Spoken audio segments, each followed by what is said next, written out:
The first crack at all began on a warm Monday morning, when Sundar Pichai, the man known around the world for leading one of the biggest technology companies, sat at his kitchen table in silence. He had spent years solving complex problems, guiding teams and building tools that touched billions of lives. But on that day, a problem much closer to home shook him to his core. His young son, Arjun, came home from school with his shoulders slumped and his eyes unusually dim. Sundar had seen that look before in strangers on the street, in exhausted colleagues after long days, but never in his own child. Something was wrong, and the weight of it pressed on his chest. Arjun hesitated at first, pushing his food around on the plate. Sundar leaned closer, speaking softly because he knew children revealed their pain only when they felt truly safe. "What happened today, Arjun?" The boy's lips trembled, and after a pause he whispered the words that would change everything. "They laughed at me, Papa. They called me names. They said I don't belong." Sundar froze, his mind struggling to accept that his son had been bullied. For years he had taught Arjun to be kind, to respect others, to never think he was above or below anyone, and now, those same values seemed to make him a target. The first rush of emotion was anger. Sundar wanted to storm into the school, to demand answers, to shield his son from the cruelty of children who didn't understand. But behind that anger was another layer: fear. He feared that Arjun's spirit might break, that the quiet boy who loved drawing robots and reading science books would retreat into himself. Sundar thought of his own childhood in India, where he had faced hardship and scarcity but never the cold sting of being unwanted. He wondered how different Arjun's world was, and yet how painfully similar some struggles could be. That night, Sundar sat awake long after the house grew quiet.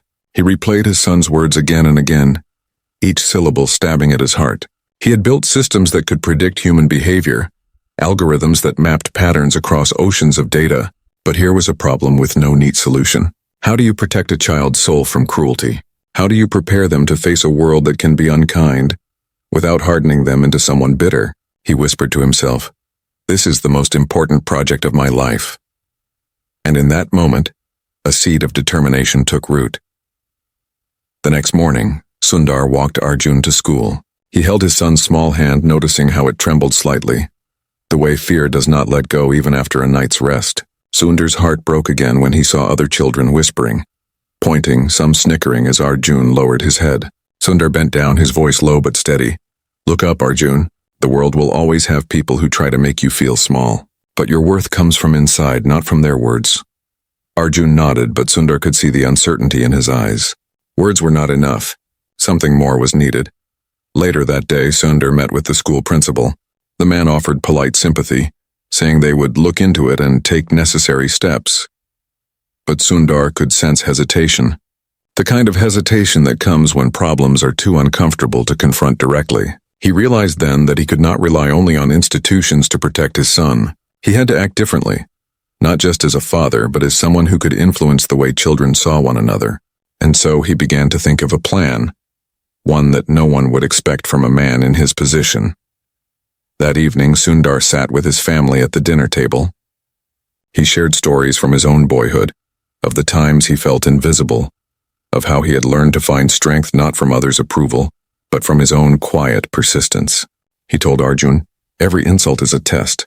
You can let it make you smaller, or you can rise taller, and I will stand with you, always." As Arjun listened, tears welled in his eyes, but for the first time since that painful day, a small spark of hope flickered within him. And yet, as the night grew deeper, Sundar knew that inspiration alone would not be enough. He needed to do something bold, something that would not only protect his son but also open the eyes of those who had hurt him. He needed to make a move that would leave everyone stunned. What that move would be, he did not yet know. But one thing was certain: the journey had just begun, and nothing in his life, not even the weight of leading a global company, felt as urgent as this. The first crack had appeared in the world Sundar had carefully built for his family, and as he lay awake once again, staring at the ceiling, he understood that what came next would test every value he held dear. Would he fight with anger, or lead with humility? Would he shield his son, or teach him to face the storm? The answers were unclear, but the stakes could not be higher.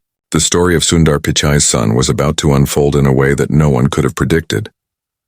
The quiet storm, the next morning, began like any other, but inside Sundar's mind, there was a storm building. He moved through his routine with calm precision, pouring his tea, checking emails, preparing for the day's meetings. But behind his composed face there was a silent war. He thought again of his son's trembling hand, of the whispers and cruel laughter echoing in the schoolyard. He wondered how many parents never saw those moments. How many children carried silent scars home each day without ever speaking. Sundar knew he could not let Arjun become one of them. He decided that the situation demanded something unusual, something that would carry the weight of his values and the strength of his position, but without arrogance. He wanted his son to learn resilience, but not through loneliness. After finishing his work calls, Sundar sat down with a notebook, something he hadn't done in years. Instead of charts and strategies, he began writing feelings. He wrote about fear, about kindness, about the invisible weight children carried when they felt they didn't belong. The words came like a river, each sentence sharpening his focus. He realized that this was not just about his son. It was about every child who had ever felt small. He wanted to transform this pain into something bigger, something that could teach not only Arjun, but also those children who mocked him, and even the adults who watched silently from the sidelines. But as he crafted his thoughts, doubt crept in. Was he overreacting? Should he simply let the school handle it? Sundar pushed back against the doubt. He remembered how easily problems get buried under polite words and temporary fixes. He thought of his own rise in life, of how resilience had carried him forward when nothing else did. And then he realized something important. Resilience does not mean silence. Resilience is not about absorbing cruelty quietly. It is about rising to face it with dignity. And so he began to outline a plan, one that would surprise everyone but still stay true to humility and respect. That evening he sat with Arjun again. The boy was sketching in his notebook, drawing shapes of machines and rockets, his way of escaping into a safer world. Sundar placed a hand on his shoulder and said, "I have a question, Arjun. If you could tell those children one thing, just one thing, what would it be?" Arjun paused, staring at the paper, then whispered, "I would tell them I am not weak." Sundar's heart tightened at the quiet strength in his son's words. It was the confirmation he needed. His plan would not be about fighting back with anger. It would be about showing strength in a different light. The following day, Sundar requested a special assembly at the school. The principal was nervous, unsure why someone like Sundar wanted to address children directly. But Sundar insisted, speaking with calm authority, explaining that this was not about punishment but about learning. Whispers spread through the hallways, children buzzing with curiosity, teachers wondering what message was coming. When the day arrived, the gymnasium was filled with restless voices, the air electric with expectation. Sundar walked onto the stage, not in a suit, but in simple clothes, blending in like any parent. He looked at the rows of young faces, some curious, some defiant, some confused. He began not with a lecture but with a story. He told them about his childhood in India, about the small home where 5 people shared 2 rooms, about waiting hours just to make a single phone call, about feeling invisible among crowds. He described the times he felt left out, the times he wondered if he was good enough. As he spoke, silence fell over the room. The children leaned closer, sensing his honesty. Then Sundar shifted. He said softly, "Sometimes words can hurt more than anything else. Sometimes laughter can feel heavier than stones. But here is what I learned. You cannot let someone else's words decide your worth. Your worth is already inside you. And kindness, real kindness, has the power to change everything." The words rang out like a quiet thunder. But just as the children listened, there were still some who rolled their eyes, some who smirked, and Sundar noticed it. He did not ignore them. Instead, he walked closer to where they sat and said, "And I know, some of you might think this is just another speech, but remember this. When you choose to laugh at someone, you are not showing strength, you are showing your own fear. True strength is in lifting someone up, not pulling them down." His voice was steady, but his eyes carried a fire that made even the defiant ones sit straighter. As he finished, he called Arjun onto the stage. The boy walked slowly, nervous at the weight of so many eyes on him. Sundar placed a hand on his son's back and said, "This is my son. He is no different from you. He dreams, he learns, he feels. And just like you, he deserves respect. Remember that respect is not a gift you give to people you like. It is something you give to everyone because one day you will need it too." The hall was silent. Some children looked away, embarrassed. Others stared with wide eyes, struck by the rawness of the moment. Arjun's shoulders, though still trembling, seemed to straighten just a little. For the first time, he felt the power of his father's presence not just as a leader of a company, but as a leader of hearts. And yet, even as Sundar ended his speech and applause filled the room, a shadow lingered. Not everyone had understood. In the corner of the hall, a group of boys exchanged looks, their smirks unbroken, their pride untouched. Sundar saw them, and he knew the battle was far from over. The storm had only shifted direction. That night, as the family sat together, Sundar's wife asked him quietly, "Do you think it will change them?" Sundar sighed, gazing at Arjun, who seemed lighter but still cautious. "Change takes time," he said, "but today was a seed, and seeds when planted in the right soil can break even the hardest ground." He smiled faintly, though his mind was restless. He could sense that the road ahead would test them even more. Because while one speech could touch hearts, it could also awaken resistance. Sundar had made his first move, but in doing so, he had stirred forces he could not yet see, and soon, he would learn that the bullies had plans of their own, and that his son's journey into resilience was only beginning. The unseen battle days passed after the assembly, and for a short while Sundar allowed himself to believe that things might slowly improve. He noticed Arjun walking a little taller, daring to meet the eyes of his classmates instead of lowering his head. There were even moments when children who had once mocked him now offered small smiles, perhaps moved by Sundar's words. Yet beneath this fragile calm, there was something brewing, something hidden in the silence of a few unshaken hearts. The group of boys who had smirked during the assembly did not forget. To them, Sundar's presence was not a lesson, it was a challenge. They were not ready to let go of the power they felt when they laughed at someone else's pain. It began subtly, books missing from Arjun's bag, pencils snapped in half, whispers behind his back that were too faint for teachers to catch. Small things, invisible enough to pass as accidents, but sharp enough to pierce his confidence. Arjun tried not to show it at home, but Sundar noticed. He saw the way his son lingered near the doorway before leaving for school, how his shoulders once again carried a quiet weight. Sundar wanted to confront the bullies directly, but he knew that the fight could not simply be between him and those boys. If he stepped in too aggressively, Arjun would never learn to stand on his own. Yet if he stayed too silent, the cruelty could deepen. It was an invisible balance, and Sundar felt trapped in it. One evening, while Sundar was preparing for another long video call, he heard faint sobs from Arjun's room. He entered quietly and found his son curled in the corner, clutching a torn drawing. The paper showed a robot, carefully sketched but ruined by crude scribbles in dark ink. Arjun whispered, "They took it from my notebook. They ruined it."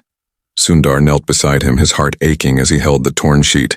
In that fragile moment, he understood that this was more than just bullying. It was an attack on his son's dreams, on the small world of imagination that gave him joy. Instead of offering quick comfort, Sundar said something unexpected. "Arjun, tell me, what does a robot do when someone tries to break it?" Arjun wiped his tears, confused. It tries to fix itself." Sundar nodded. "Exactly. And you are stronger than any robot. You will not let their scribbles erase your ideas. You can always create again, better than before." The boy hesitated, then slowly began to draw again on a fresh sheet, his hands trembling but steadying with each line. Sundar watched, knowing that resilience had to be practiced, not spoken. But as night fell, Sundar felt a fire rising inside him. He could not allow these children to destroy his son's spirit piece by piece. He began to think of a second plan, one that went deeper than speeches and assemblies. He wanted to create an experience so powerful that even the hardest hearts among the bullies would be forced to see differently. But the question remained, how? The answer came unexpectedly the following week, when the school announced a science exhibition. Every student was invited to present something of their own, from simple models to creative experiments. Sundar saw an opportunity. He encouraged Arjun to join, reminding him that his love for designing machines and robots was not just a hobby, but a gift. At first Arjun resisted, afraid of ridicule. "What if they laugh at me again, Papa?" he asked. Sundar placed his hand on his son's shoulder and replied, "Then let them laugh, because while they laugh, you will be building, and one day they will realize that building lasts longer than mocking." And so father and son spent nights together in the small study, surrounded by wires, cardboard, and glowing circuits. Sundar guided gently but allowed Arjun to lead, letting him make mistakes and discover solutions. Slowly a small robot took shape, clumsy but full of charm. It could move its arms, light up its eyes, and even carry a small note from one place to another. Arjun named it Veer, which meant brave, because to him the robot was not just a project, It was a piece of his own heart rebuilt after being broken. The day of the exhibition arrived, and the school halls buzzed with excitement. Parents, teachers, and students filled the rooms with colorful displays and curious inventions. When Arjun nervously placed his robot on the table, some children giggled at first, but then the robot blinked its lights, moved across the table, and delivered a note that said, "Be kind. It makes you strong." The crowd gasped, some clapped, and even teachers leaned closer, impressed. Sundar stood in the corner, watching his son's face light up with pride. But in the shadows of the room, the bullies gathered again. Their leader whispered, "Let's see how brave he really is." And with that, they plotted something that would shake Arjun once more. Sundar, though proud of his son's courage, sensed the danger. He could see the restless eyes of those boys, the kind of eyes that refused to accept change easily. He knew that the real test was not the exhibition itself. It was what would follow. As the day ended and parents congratulated Arjun, Sundar felt both joy and unease. He had helped his son plant a seed of resilience, but seeds were vulnerable in their first growth. The bullies were waiting, and Sundar could feel the storm gathering again. This time he understood. The challenge would not just test his son's courage, but his own ability to balance protection with empowerment. The breaking point. The science exhibition should have been a turning point, a moment of victory for Arjun and a quiet relief for Sundar. Yet sometimes moments of light attract shadows even stronger. The days that followed were filled with whispers of praise from teachers and nods of admiration from classmates who had once ignored Arjun. But the small group of bullies did not take kindly to this change. Their leader, a tall boy with sharp eyes and a loud laugh, felt his control slipping away. For him, the exhibition had not been a lesson, but a humiliation. He saw Arjun not as a classmate, but as a threat to his place at the center of attention. Their plan unfolded in secret corners of the playground. They spoke in low voices, exchanging cruel ideas, each suggestion sharper than the last. One boy said, "We should ruin his robot." Another added, "No, we need to ruin him so he never dares again." Their laughter carried across the empty field, a laughter that had no joy, only hunger for power. And so they decided that during recess, they would lock Arjun inside the old equipment shed, a place where no teacher ever looked until the day was done. To them, it was just another prank, but to a child trapped inside, it would feel like a prison. That morning, Arjun walked to school with a little more confidence than usual, holding his books close, his eyes brighter from the praise he had received. Sundar noticed this change and smiled, though a corner of his mind remained restless. He could not shake off the memory of those boys' eyes during the exhibition, full of defiance. As he watched his son disappear into the school gates, Sundar felt an unexplainable chill.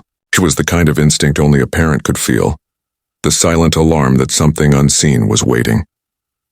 When recess came, the bullies put their plan into action. They lured Arjun toward the shed, pretending they wanted to see his robot again. Arjun, though cautious, followed, holding Veer carefully in his hands. The moment he stepped inside, the door slammed shut behind him. The sound of the lock clicking sent panic rushing through his chest. He pounded on the wooden door, shouting. But his voice was drowned out by the sound of the boys' laughter fading into the distance. Inside the dark shed, dust filled the air. Cobwebs hung from the corners, and the silence pressed down on him like a weight. Arjun hugged his robot tightly, his breaths quick and shallow. Fear washed over him, and tears threatened to fall. But then his eyes caught the blinking lights of Veer. The little robot's tiny bulbs glowed in the darkness, and suddenly Arjun remembered his father's words. "You are stronger than any robot." He wiped his tears with the back of his hand and whispered to himself, "I won't break. Not this time." Yet despite his courage, the minutes stretched painfully into hours, and he began to wonder if anyone would find him. Meanwhile, Sundar was at work trying to focus on meetings and presentations, but his mind wandered again and again to Arjun. Finally, unable to shake off the unease, he called the school office to check on his son. The secretary's casual tone, "Oh, he must be outside during recess," did nothing to calm him. Sundar's instincts screamed louder. Without hesitation, he canceled his afternoon commitments, got into his car, and drove to the school. When he arrived, he saw children playing across the yard, but no sign of Arjun. He searched quickly, his heartbeat heavy in his ears. Then as he passed near the old equipment shed, he thought he heard faint banging. He stopped, listened closely, and his chest tightened. He rushed to the door, pulled hard, and it gave way. Inside, he found Arjun, pale and shaken, clutching his robot. Sundar knelt instantly, holding his son tight, his voice trembling as he whispered, "I'm here. I've got you." The teachers gathered quickly, alarmed by the scene. The principal stammered apologies, promising an investigation. But Sundar barely listened. His focus was only on Arjun, who clung to him silently, his small body still trembling. Sundar knew this had gone beyond childish teasing. This was cruelty that could scar deeply. His son had faced humiliation, fear, and isolation all within a single day, and though he admired the spark of courage that had kept Arjun from breaking completely, Sundar felt something shift inside him. That night, after Arjun finally fell asleep in his bed, Sundar sat alone in the living room. The house was quiet, but his mind was a storm. He replayed the scene in the shed, the sound of the lock, the darkness, the fear in his son's eyes. He thought of the bully's laughter and the school's weak response. His hands clenched as he whispered to himself, "Enough." He had tried words. He had tried patience. He had tried trust in the system. But now, the situation demanded something more. Sundar began to think of his next move, one that would not only protect his son, but also confront the root of the problem. He wanted to teach those boys and every child in that school a lesson so unforgettable that it would echo long after the incident was over. And yet, he knew the challenge: how to do it without anger, how to turn pain into a teaching moment, how to show that kindness could still be stronger than cruelty. It would require creativity, courage, and a kind of leadership different from anything he had practiced before. As he sat there, the plan began to form in his mind piece by piece, like an invention being assembled. He would not confront them with punishment. He would confront them with truth, in a way that left no space for laughter, no room for pride. And in doing so, he would show Arjun that resilience was not about hiding from battles, but about facing them with dignity and strength. But Sundar also knew this. If he made the wrong move, he could either harden his son's heart with bitterness or expose him to even more cruelty. The stakes had never been higher. The breaking point had arrived, and whatever came next would change not only Arjun's journey, but Sundar's own place as a father. The lesson begins. Sundar woke the next morning with a heavy heart but a clear mind. The night had been restless, his thoughts circling around the shed, the lock, and the quiet tremble in Arjun's hands as he held onto his robot. He knew that if he left this moment unresolved, his son would carry the weight of fear into every corner of his life. Sundar wanted to give him something stronger than comfort. He wanted to give him proof that courage and kindness could stand taller than cruelty. But how could he do it in a way that reached not just his son, but also the boys who had locked him away? He spent the day sketching out an idea that grew bolder with each passing hour. He reached out to the school principal, requesting permission to organize a special program for all the students. The principal hesitated, nervous about the growing tension in the school. But Sundar's quiet insistence and calm authority left little room for refusal. Soon word spread that Sundar would return to the school once again. Not for a lecture this time, but for something different, something no one expected. When Arjun heard about it, he felt both nervous and confused. "Papa, why are you doing this?" "Won't they laugh again?" Sundar knelt beside him, holding his gaze firmly. "They might laugh, Arjun, but this time we will give them something they cannot laugh away. We will show them what real strength looks like." Arjun did not fully understand, but he nodded slowly, sensing that his father's calm carried a hidden fire. The day of the program arrived. The children gathered in the large hall once more, restless with curiosity. Some whispered that it would be another speech. Others guessed it might be a lesson about rules. The bullies sat together, smirking as if daring Sundar to try again. But when Sundar walked onto the stage, he did not carry papers or notes. Instead, beside him rolled a table on which sat Veer, the small robot Arjun had built, still blinking with its tiny lights. Sundar began softly, not with authority, but with a question. "How many of you have ever felt alone?" The hall grew quiet. Slowly, hands began to rise, timidly at first, then more and more until half the room held up their arms. Sundar nodded. "And how many of you have ever been laughed at or called names or made to feel smaller than you are?"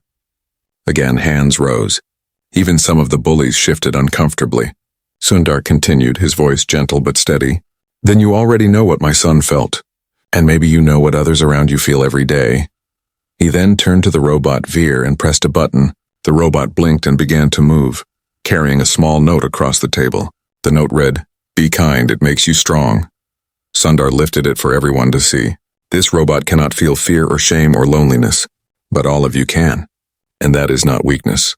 That is your greatest strength, because it means you can also feel kindness and courage and empathy. The room was silent, but Sundar was not finished. He stepped closer to the students and said, "Locking someone in a shed, breaking their things, laughing at their pain, these are not signs of strength. They are signs of fear, because when you make someone else feel small, it is only to hide how small you feel inside. Real strength is in lifting others, not trapping them." His eyes swept across the crowd until they rested on the group of bullies. He did not name them, but his gaze lingered long enough for the message to land. At that moment, Sundar did something unexpected. He invited Arjun onto the stage again. The boy hesitated, but his father's hand guided him forward. Sundar said, "This is my son. You all know what he went through. And yet he stands here today not with anger, not with revenge, but with something far greater. He stands here with resilience." Arjun's small voice trembled as he spoke. "I'm not weak. I just want to be treated like everyone else." The simplicity of his words carried more weight than any long speech could have. The hall remained still, but Sundar could sense a shift in the air. Some children looked at Arjun with new respect, others with quiet guilt. Even a few of the bullies looked down at their shoes, their smirks gone. It was not complete victory, but it was the beginning of change. Sundar felt a swell of pride, but he also knew that change was never easy. Resistance would always remain. The question was, would kindness truly take root, or would cruelty strike again in desperation? As the program ended, applause rose slowly, then louder, filling the hall. Sundar stood beside his son, holding his shoulder firmly. He knew this was not the end. It was only the first step in a longer journey. Because while he had planted a lesson in their hearts, he also understood that some hearts resist change until they are faced with something undeniable. That evening, as they walked home, Arjun asked quietly, "Papa, do you think they'll stop now?" Sundar looked down at him, his eyes soft but honest. "Some will. But not all. Sometimes people need more than words before they understand, and if that time comes, we will be ready." What Sundar did not know was that the bullies, humiliated once again, were already whispering among themselves. They were not ready to let go of their pride. They wanted to prove they were still in control. And their next plan would go further than before, pushing the limits of cruelty in a way that even Sundar could not predict. The turning of hearts. The whispers of the bullies grew louder in hidden corners of the schoolyard. Humiliated twice in front of their classmates, they felt their control slipping away. Anger hardened into determination, and they wanted one final act to break Arjun completely. This time, they did not plan to trap him in a shed or ruin his belongings. Their idea was darker. They would target him during the field trip to the Riverside Park, far from the watchful eyes of teachers, where accidents could be dismissed as mischief gone too far. They told themselves it was just a game, but in their hearts they knew it was more. A desperate attempt to crush what they could not understand. Arjun's quiet resilience. The morning of the trip, Sundar felt uneasy once again. He had encouraged Arjun to go, telling him that he should not live in fear. But as the bus pulled away, Sundar stood at the curb, his eyes following until it disappeared. He tried to focus on his work, but his instincts screamed louder with every passing hour. He knew too well that cruelty, when cornered, often strikes with greater force. By the riverside, the children played and explored under the mild supervision of their teachers. The bullies waited for the perfect moment. When Arjun wandered near the water's edge with his sketchbook, they surrounded him. Their leader sneered, "Let's see how brave you really are now." They shoved him closer to the slippery rocks, their laughter echoing against the water. Arjun stumbled, fear rushing through him, but he clutched his sketchbook tightly, refusing to let it fall. His voice shook as he said, "You can push me, you can laugh, but you cannot erase who I am." Before the bullies could react, a sharp voice cut through the air. Sundar stood just a few feet away, his eyes blazing with both fear and fury. He had followed the bus quietly, unable to ignore his instincts. Now, seeing his son cornered, he strode forward with a force none of the children had ever seen in him before. "Stop," he commanded, his voice firm and unshakable. The boys froze, shocked by his sudden presence. Sundar did not shout further. Instead, he faced them with steady eyes and spoke words that pierced deeper than anger ever could. "You think this makes you strong? Look at yourselves. 5 against 1, laughter against silence, cruelty against dreams. This is not strength, it is weakness disguised as power. One day you will remember this moment, and you will feel shame. But today, you still have a choice. You can keep hiding behind your cruelty, or you can choose to be better. His words carried over the rushing water, landing heavy in the hearts of everyone who heard. The teachers rushed over, shocked to find Sundar there, but he raised his hand to stop them. No punishments today, not yet. These boys must first face themselves. His gaze returned to the bullies. Some shifted nervously, unable to meet his eyes. The leader tried to smirk, but his face faltered. Arjun, still trembling, stepped closer to his father. Sundar placed a hand on his son's shoulder and said, "This boy, my son, is stronger than all of you put together, because he has endured your cruelty, and he still chooses not to hate you. That is real strength." For a long moment, silence hung in the air. Then something unexpected happened. One of the bullies, smaller, quieter than the rest, lowered his head and whispered, "I'm sorry." It was barely audible, but it cracked the wall of defiance. Another boy followed, his voice louder. "We didn't mean for it to go this far." The leader stood stiff, his pride resisting, but even he could not meet Sundar's eyes any longer. Slowly, his smirk vanished, replaced by a heavy silence. The teachers intervened, guiding the boys away, their faces pale with realization of what could have happened. Sundar knelt by Arjun, pulling him close, his own body shaking now that the danger had passed. "You were brave," he whispered. "Braver than they will ever understand." Arjun, clutching his sketchbook, whispered back, "I just did what you taught me, Papa." Sundar's eyes filled with tears, because in that moment he knew the lesson had taken root, not just in the bullies' hearts, but in his sons as well. The incident became the talk of the school. For weeks, children whispered about how Arjun had stood at the water's edge and refused to bend. Some of the bullies, humbled by the confrontation, began to change slowly, offering hesitant greetings instead of cruel laughter. It was not a complete transformation, but it was the beginning of something new. And for Arjun, it was the proof he needed that resilience was not about avoiding storms, but about standing tall in the middle of them. At home, Sundar reflected on the journey. He had faced challenges as a leader of millions, but nothing compared to guiding his own child through the shadows of cruelty. He realized that the greatest legacy he could leave was not the technology he built or the strategies he shaped, but the values he lived and passed on: humility, kindness, and resilience. These were the true tools for building a life. The story of Sundar and his son spread quietly, not through headlines or news, but through the hearts of those who witnessed it. And in time it became a reminder that even in a world full of noise and power, the quiet strength of kindness and courage could still leave everyone stunned.